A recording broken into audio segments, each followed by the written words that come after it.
Welcome to the Healthy and Wealthy Retirement, where your certified retirement counselor, Mark Struthers, takes a holistic approach to retirement, going beyond finances and embracing holistic well-being.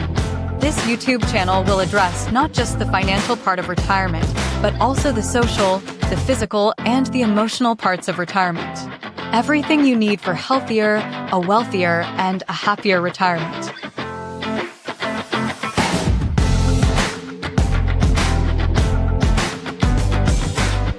Here is your host, Mark Struthers. Welcome to the Healthy and Wealthy Retirement. My name is Mark Struthers. We're coming at you from Edina, Minnesota. We're usually filming in Edina or Chanhassen. And today we're talking about expenses. We've done a series of expenses-related videos, podcast channels, podcast episodes to help you manage your expenses in retirement. There are 5 models that we generally use, and we usually show clients at least 1 or 2 of these.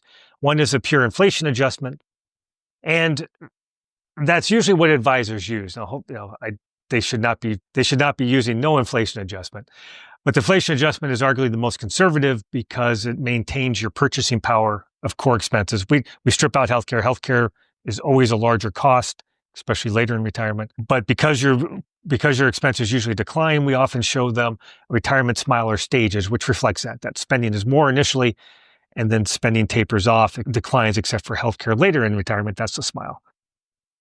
So the inflation adjustment method is the most conservative. It's going to make your pensions usually less effective. It's also going to mean a higher dollar amount. We also show folks what is probably their reality of their spending. And then, it's about you, the retiree, making the decision of which one you go. We also use models of guardrails, which has to do with adjusting spending based on market conditions. A lot of folks don't like that. A lot of folks have a tough time wrapping their arms around it, and it does take a lot more year-to-year work.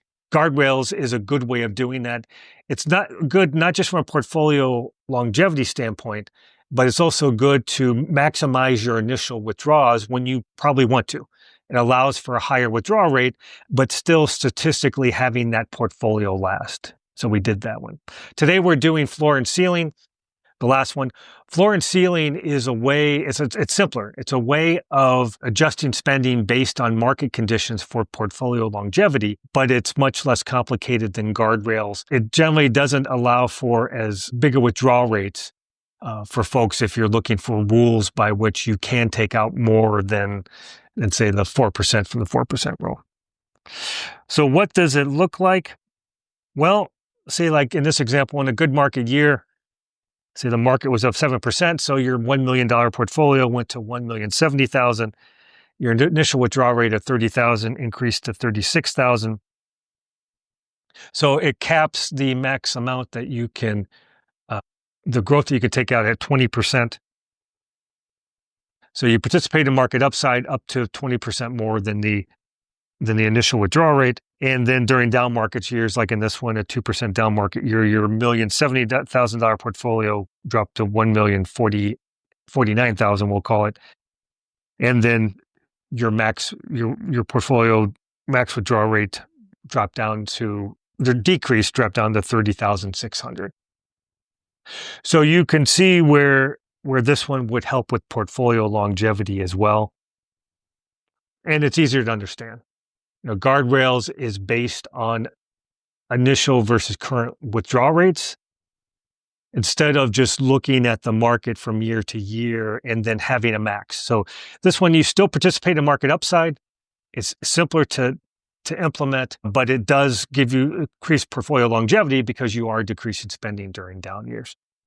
When I run these models through a Monte Carlo simulation, and what I usually find is the most money is withdrawn with guardrails. And for me, during the most important time initially in retirement, folks are going to want them more. But because there's not a lot of limits on it, the withdrawal rates often get quite large. When I compare the floor and ceiling to just inflation adjusted, and I did so here for this was an example client. I was a 40-something that came to us that was currently withdrawing, the plan to withdraw roughly about $54,000 in today's dollars and starting at age 60. It ended up being starting around 85,000. And you can see here with the pure inflation adjustment, that amount grows to roughly 193,000 to maintain the standard of living.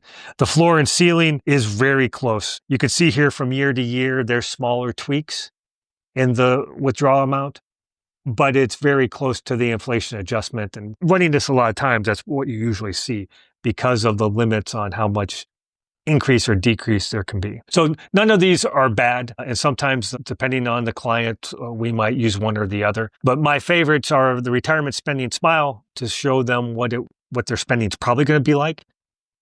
And then also guardrails, because it does allow you to take out a higher amount. And because the market is usually going up over longer periods of time, it's why that one has such a larger withdrawal rate.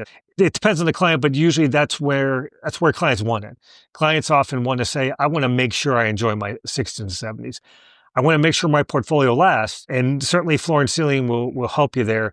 But if you're kind of looking to maximize initial withdrawal rates and then still have portfolio longevity, guardrails is probably best. If you're looking for something to help with portfolio longevity, but still allow some market upside, floor and ceiling is not a bad way to go. It's about making an informed decision, because when you make an informed decision, that's what financial plan is all about, and it helps increase the chances that you're going to have a healthy, a wealthier, and a happy retirement. Don't forget to subscribe.